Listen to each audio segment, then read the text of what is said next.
This is Steve Broberg's masterpiece, and there's Steve Broberg.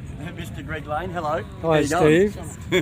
I had to come up and check out this masterpiece after watching it on Facebook, getting built slowly but surely. It's magnificent, Steve. Steve? I've met him long met time you. ago. Met Steve ages ago.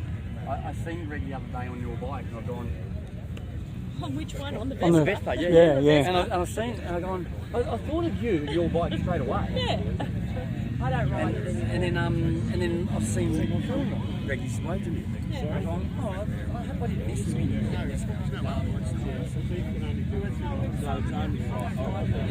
Steve has manufactured most of the parts of this himself, including the engine, just cut down.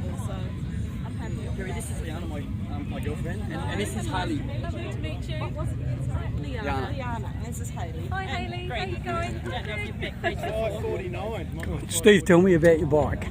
Well, it's a Ducati Supermono replica, and many people don't realise what a Ducati Supermono is, but it's a single cylinder with two conrods, and it revs to 12,000 revs, and it's the most successful single cylinder race bike that's been built, and Ducati built it for the sound of singles racing, which was shortened to SOS racing or Supermono racing, and it won most of the races that it went in, and come first, second and third. And Alan Cathcart wrote about it in 1993, and when I read that story I had to have one, but it's taken me 20 something years to be able to make one. And you built most of this yourself? Yes, I've built everything. The frame's built by Purabond. Can you show me what you built? Okay, so the frame is a Purabond frame. The frame is Purabond, and Purabond built the originals. These are from a company in America which are total dicks to deal with. And then I've made that,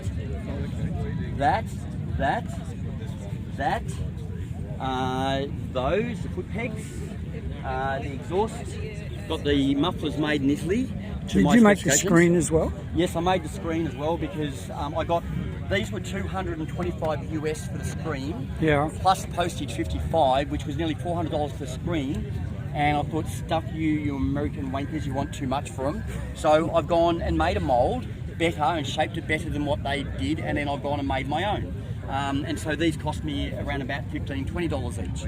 So, but anything on the bike that I couldn't buy, I just made it. These was a signature of the bike, those there, so I've gone and adapted those to there. This here, that's actually for your chin to sit in. The bike was designed in a wind tunnel, and it's what they call a streamliner type design. And when you're on the bike and tucked right into it, as I will demonstrate, like this, and your chin down there, and that's how it reaches its 225 km/h top speed. And then you pop up to slow it down for the brakes, of course. So it's a very, very compact bike, and I'm tight fit on it myself. And everything was tight. The dash had to be made twice. What does it weigh? It weighs 140 kilograms, wet, without petrol. So and the size of the tank, how many litres? I'm not sure. I haven't filled it up. I'm expecting that the curb weight with full tank might be 150, which would mean it'll be a little bit heavier than original. But it does have a starter motor. It does have a battery. It's got full road wiring, and it can have blinkers put on it. And it's so the road wiring, the wiring, the whole wiring was around about 1.8 kilograms, and if it didn't have the road stuff, it could be 800 grams. I know what the weight of all the parts are. And how long did it take you to make? Well, I started the build in January 3rd. I got the frames, and then as soon as I got the frames, I started making all the bits. There's some challenging bits. This was a very challenging part in here. That's goes from the front there through into the airbox. I've designed my own dual 2-injector per cylinder shower top fuel injection. So that's very, very unique. It's my own design. I've designed it so that it can be adjusted from 25 to 35 mil above the throttle body.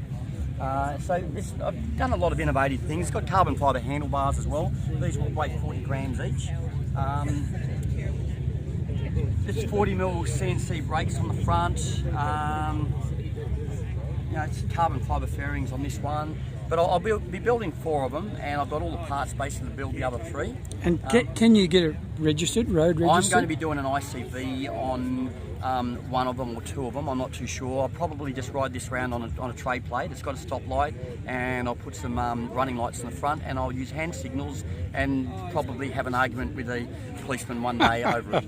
But I'll have my trade plate, which as a dealer trade plate, if I say it's safe to ride, I can argue. Do you plan on keeping this or selling it? I'm going to be keeping this one's my first prototype, and this one here is the one that I learnt off and is not quite perfect, but pretty close to it.